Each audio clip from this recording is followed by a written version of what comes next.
하나님의 말씀은 에베소서 5장의 말씀입니다. 에베소서 5장 22절에서 33절까지의 말씀을 교독하시고 마지막들은 함께 합독하시도록 하겠습니다. 아내들이여 자기 남편에게 복종하기를 주께 하듯 하라.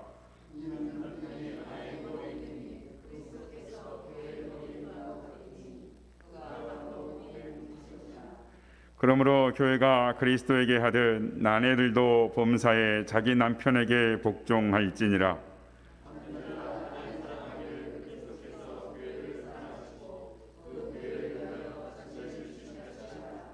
이는 곧 물로 씻어 말씀으로 깨끗하게 하사 거룩하게 하시고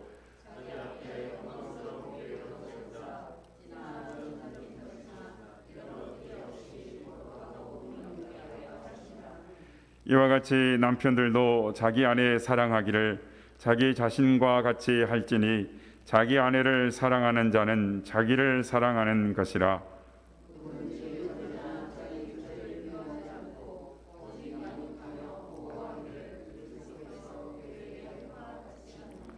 우리는 그 몸의 지체임이라.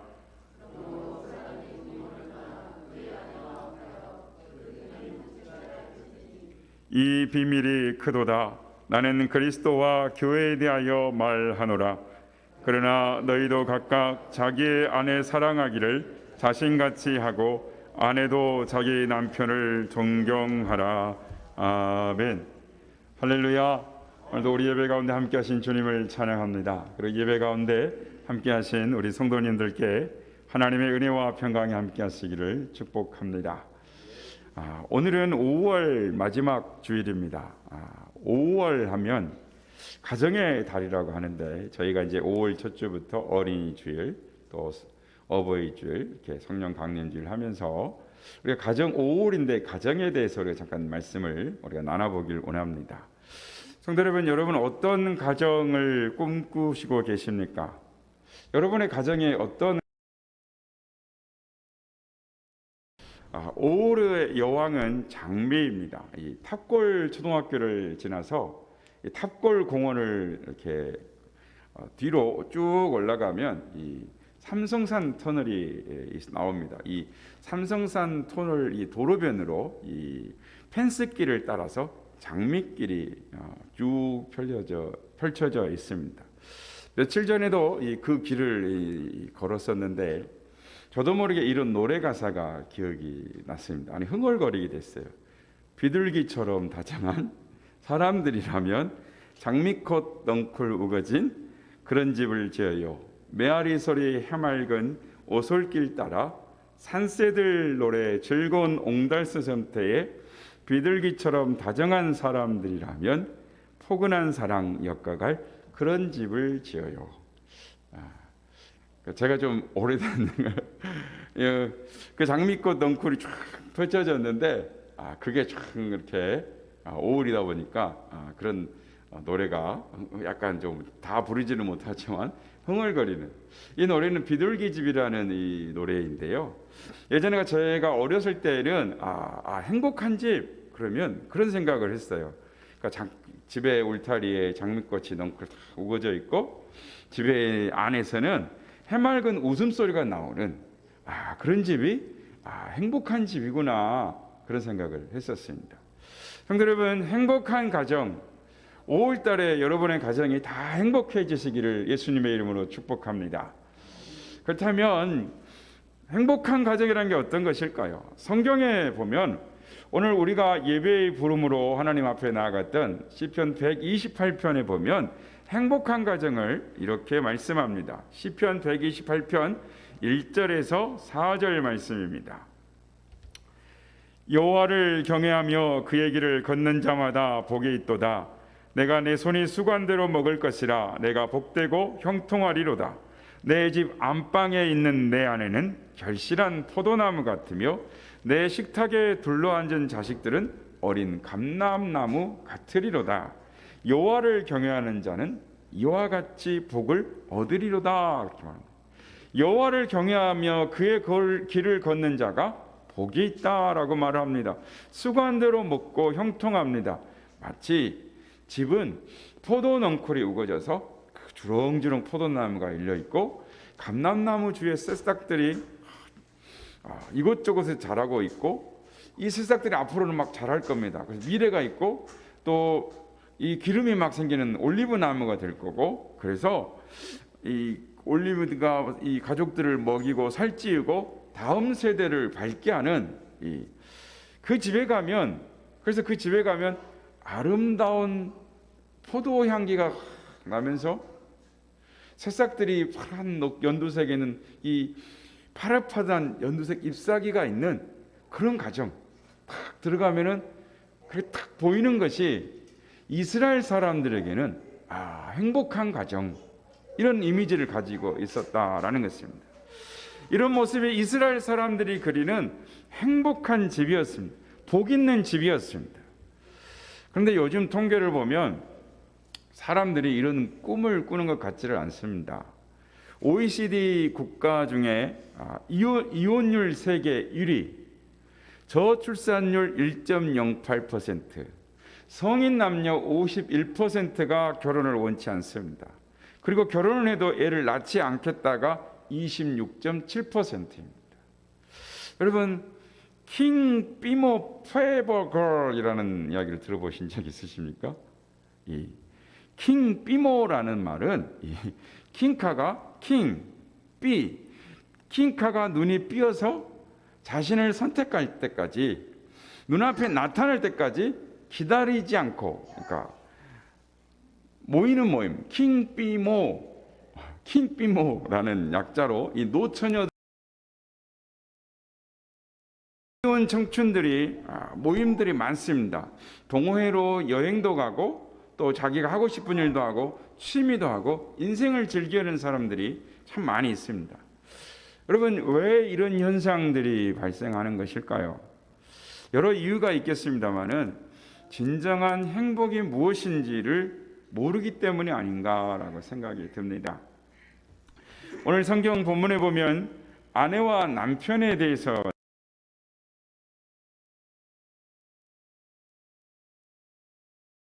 표현을 합니다. 장미꽃 넝쿨 우거진 집, 포도나무 넝쿨이 있어도 그 안에 포도가 주렁주렁 말려 있고 아름다운 이 향기가 나고 해맑은 아이들의 웃음소리가 울려 퍼지고 행복한 가정이 되는 것. 가정을 세우려면 오늘 본문에는 남편은 아내를 사랑하되 그리스도께서 교회를 사랑하시고 교회를 위하여 자신을 주신과 같이 하라라고 합니다.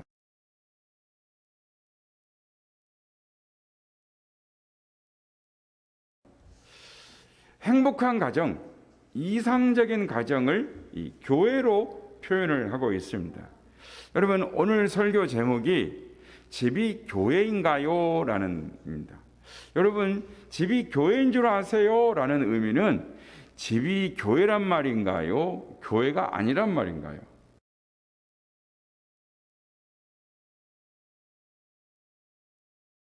그래서 이게 교회입니까? 라고 말을 했다든지 여기가 교회인 줄 알아? 라고 말을 했다면 아니라는 거죠. 교회가 아니라는 겁니다. 뭔가가 빠졌다라는 겁니다. 뭔가가 틀렸다라는 겁니다. 부정적으로 사용되는 것입니다.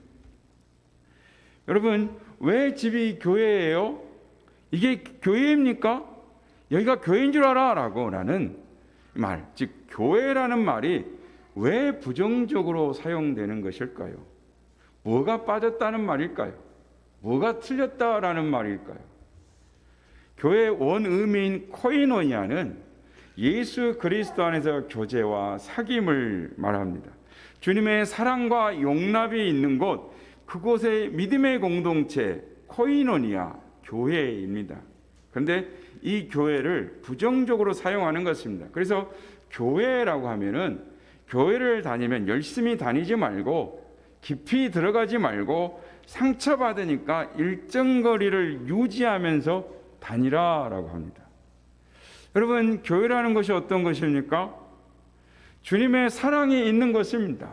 사람들이 모이는 것은 어디나 문제가 있습니다. 어떻게 똑같을 수가 있겠습니까?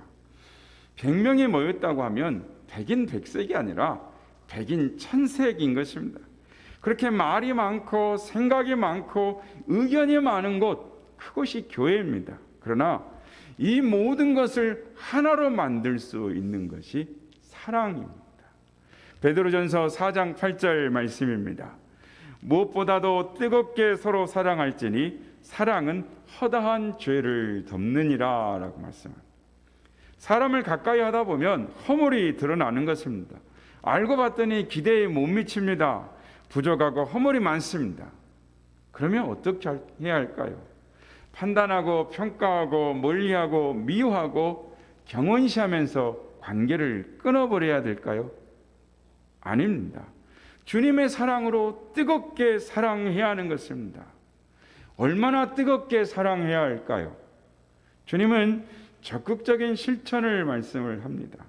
마태복음 5장에 보면 오른뺨을 치거든 왼편도 돌려대라 라고 말씀합니다. 이게 무슨 말씀입니까?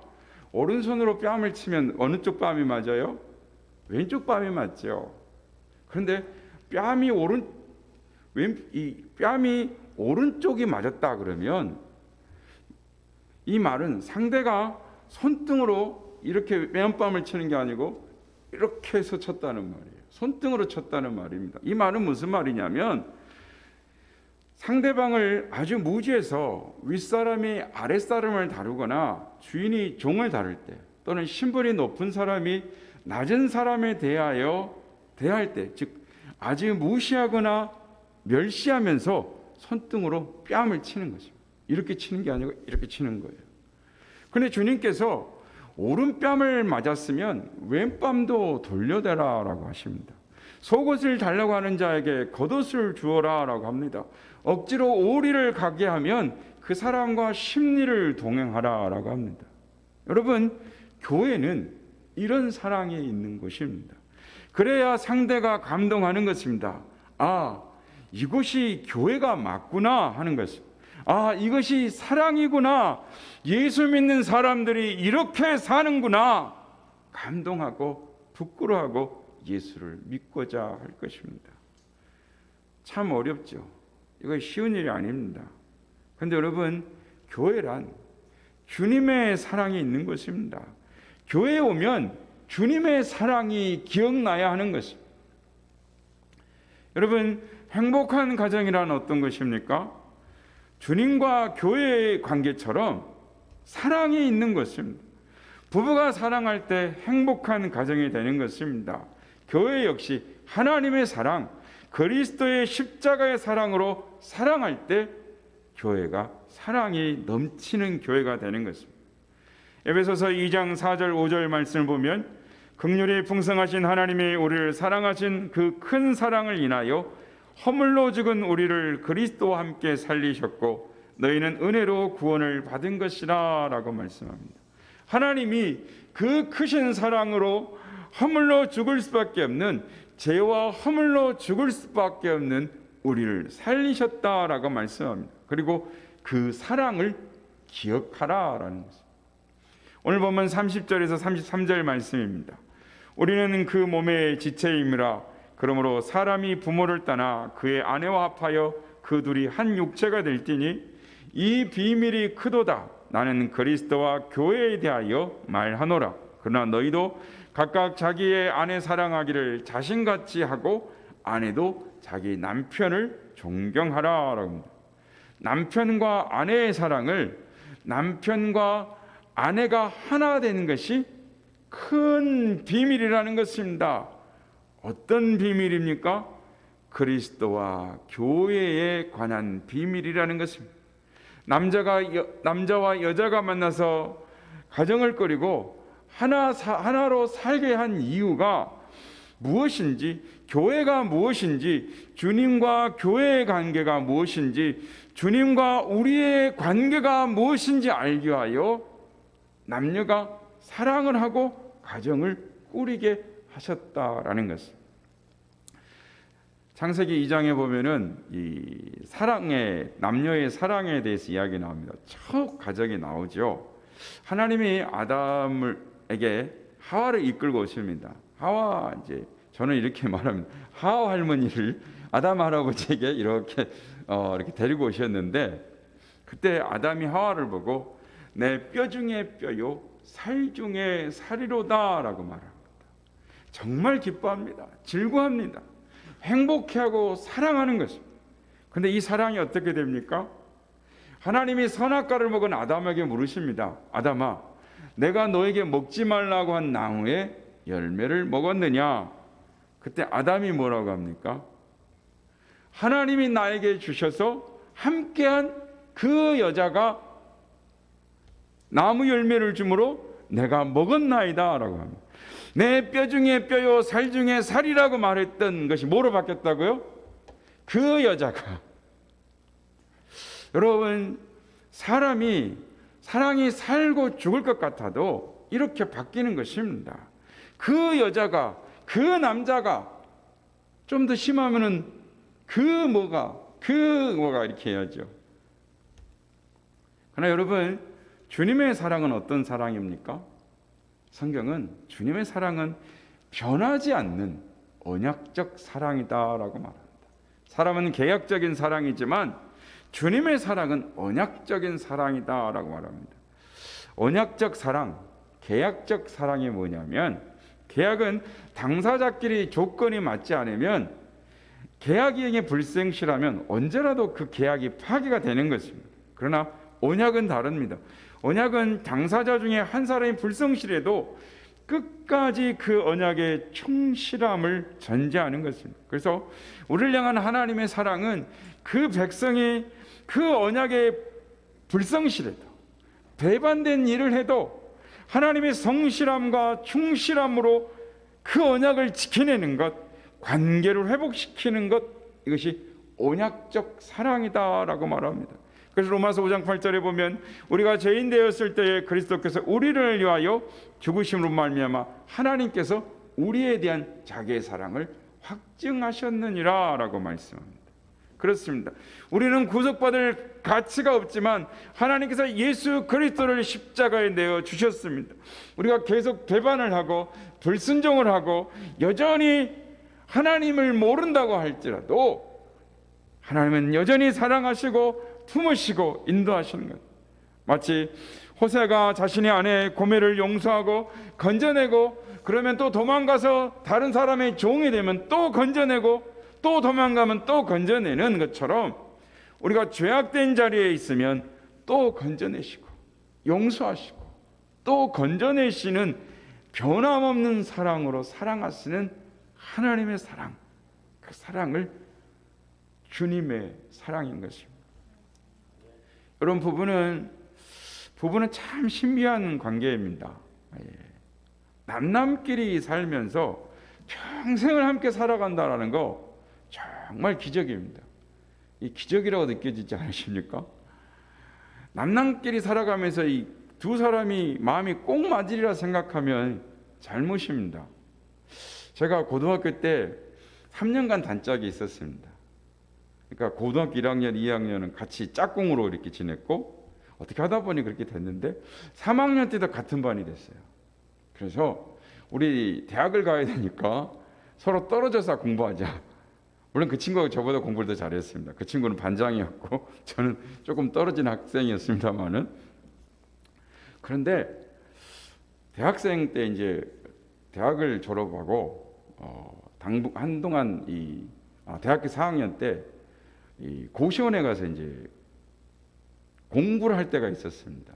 그래서 제가 그 친구가 자취하는 곳에 가서 2달을 목표로 하고 살아러 갔는데 한 달 만에 나왔어요. 3년간 단짝인 친구인데도 이 잠자는 시간하고 일어나는 시간이 달라요. 밥 먹는 스타일이 달라요. 그러다 보니까 도저히 견딜 수가 없는 거예요. 내 친한 친구인데도 불구하고 3년간 단짝이었음에도 불구하고 이거 아니구나. 저는 이런 걸 경험으로 해서 한 남자와 한 여자가 만나서 평생을 같이 살아간다는 것, 이 마음이 맞지 않는데 남남끼리 함께 살아간다는 것, 이게 마음과 생각이 기대치처럼 맞으리라고 생각하면 이 안 되는 것입니다. 그럼 어떻게 합니까? 맞추어 사는 것입니다. 여러분, 부부의 날이 있다라는 거 아십니까? 부부의 날 들어보셨습니까? 2003년 5월 21일 날 국회에서 부부의 날을 국가 기념일로 정했습니다. 그런데 21일을 부부의 날로 정한 이유가 있습니다. 이유가 참 재밌습니다. 그게 뭐냐면 21일이잖아요. 그럼 2가 1로 둘이 하나가 되자라는 뜻으로 21로 정했다라고 합니다. 여러분, 여기 부부가 별로 안 계세요. 딱 쳐다보고 우리는 하나다 이렇게 한번 이야기 한번 해보세요. 우리는 하나다. 예, 우리는 하나다. 아니 다른 분하고도 우리는 하나입니다라고 이야기할 수 있습니다. 우리 하나다라는 말이 어색하면 부부의 전선에 애정 전선에 이상이 있는 겁니다. 그런데요, 여러분 부부가 어떻게 하나가 될 수 있습니까? 사랑하며 존경하며 사는 것입니다. 가정이라는 집은 사랑과 존경심이라는 이 기초 속으로 세워지는 것입니다.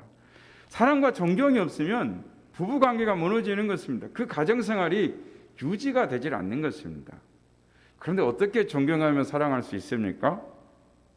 주님의 사랑을 기억하는 것입니다. 주님께서 어떻게 우리를 사랑하셨는가를 마음에 기억하는 것입니다. 그래서 오늘 보면 24절, 25절을 보면 이렇게 말씀합니다. 그러므로 교회가 그리스도께 하듯 아내들도 범사에 자기 남편에게 복종할지니라. 남편들아 아내 사랑하기를 그리스도께서 교회를 사랑하시고 그 교회를 위하여 자신을 주신과 같이 하라. 아내분들 잘 보세요. 여기는 이렇게 저희하고 세 컵밖에 없는데 아내분들 남편에게 복종하십니까? 거리가 있어야 복종할 거예요. 남편분들 아내를 위해서 죽을 수 있습니까? 죽을 수 없죠. 왜 죽습니까? 사랑스러워야 죽죠. 성경은 우리 보고 이렇게 말씀하신대. 요즘 부부들은 인내심이나 아량이나 포용력이 없습니다. 모두가 자기 위주에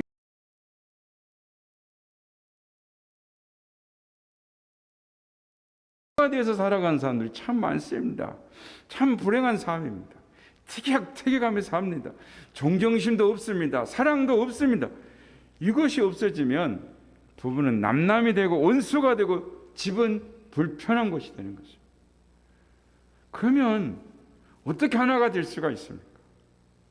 부부가 존경하며 사랑하며 살 때 하나가 되는 것입니다.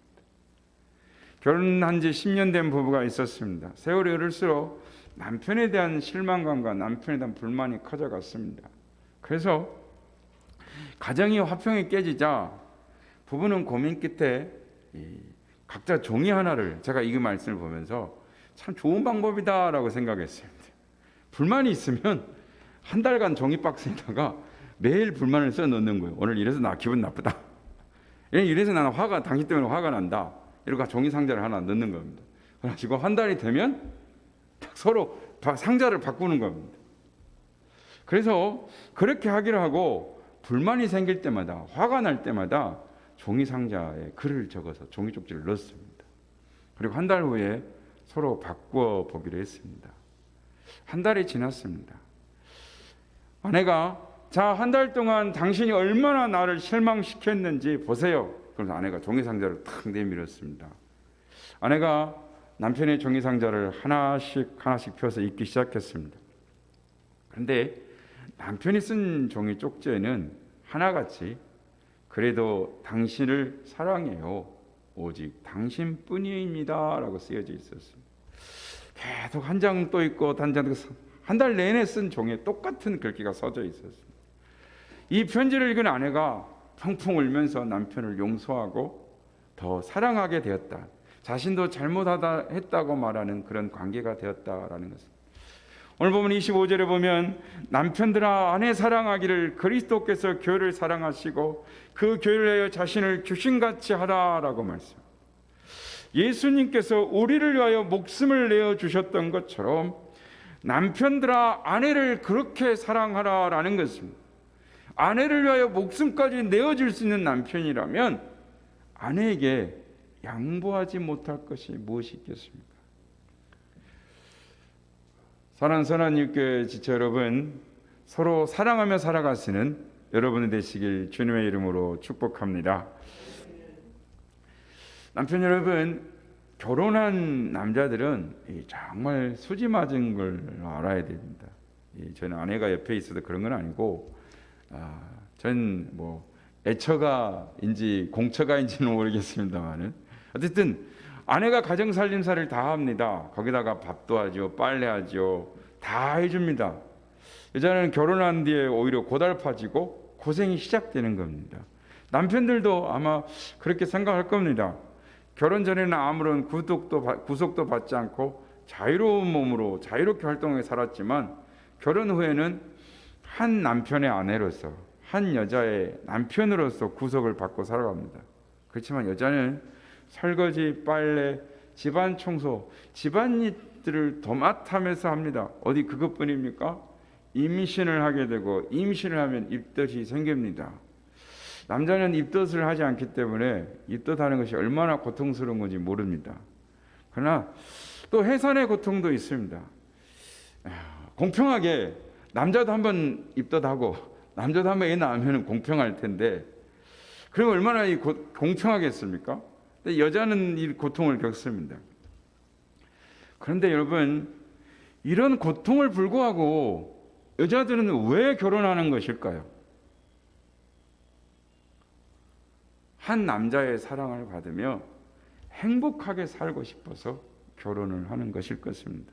그래서 하나님은 남편들아 아내 사랑하기를 주께서 몸을 주신 것 같이 하라라고 말합니다. 남편이 자기 아내를 사랑하지 않으면 행복한 가정을 이룰 수가 없습니다. 그래서 하나님은 남편들에게 자기 아내를 사랑하라 명령을 하시는 것입니다. 아내는 남편의 사랑을 먹으며 살아가도록 되어 있습니다.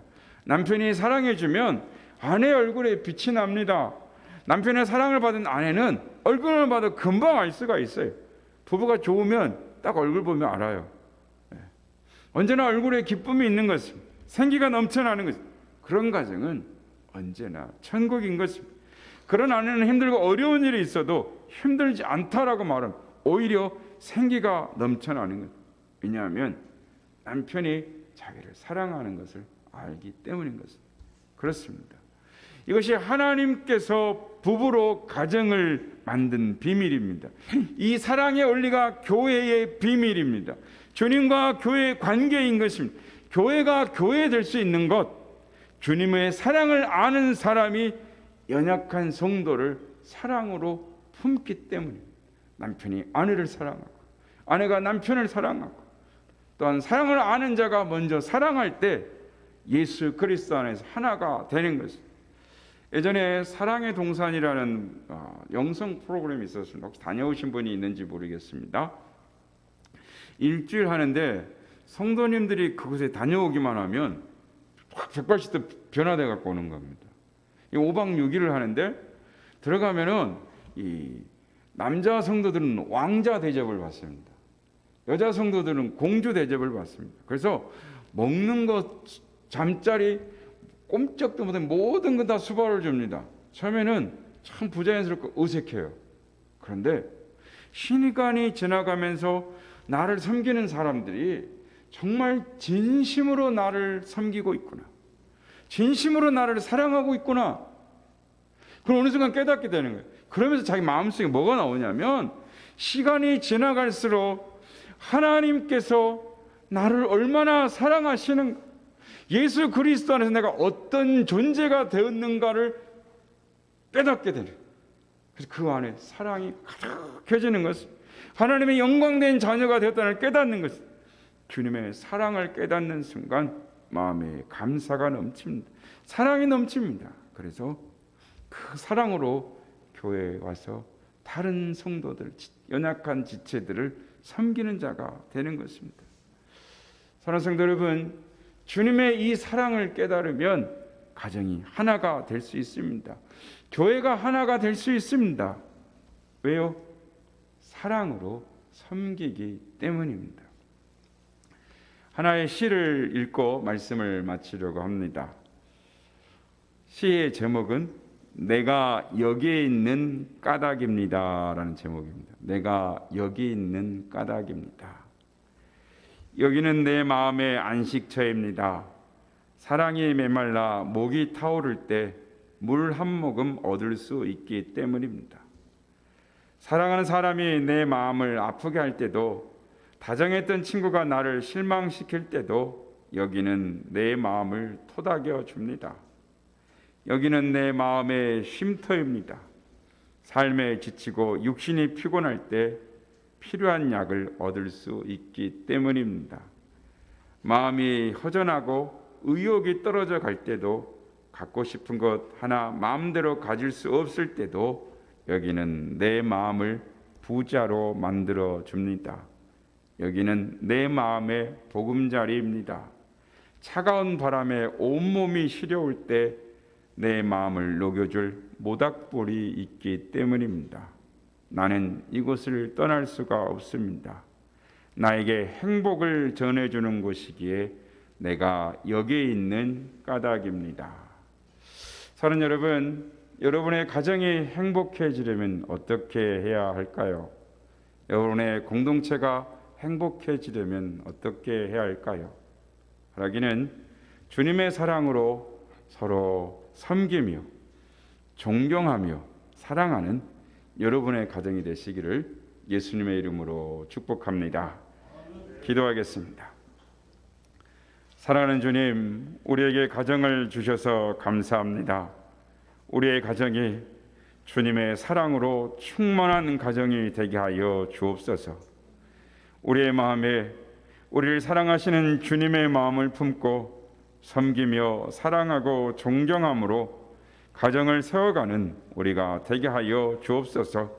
이웃들에게 주님의 사랑을 실천하며 살아가는 우리가 되게 하여 주시옵소서. 예수 그리스도 이름으로 기도드리옵나이다. 아멘. 이제는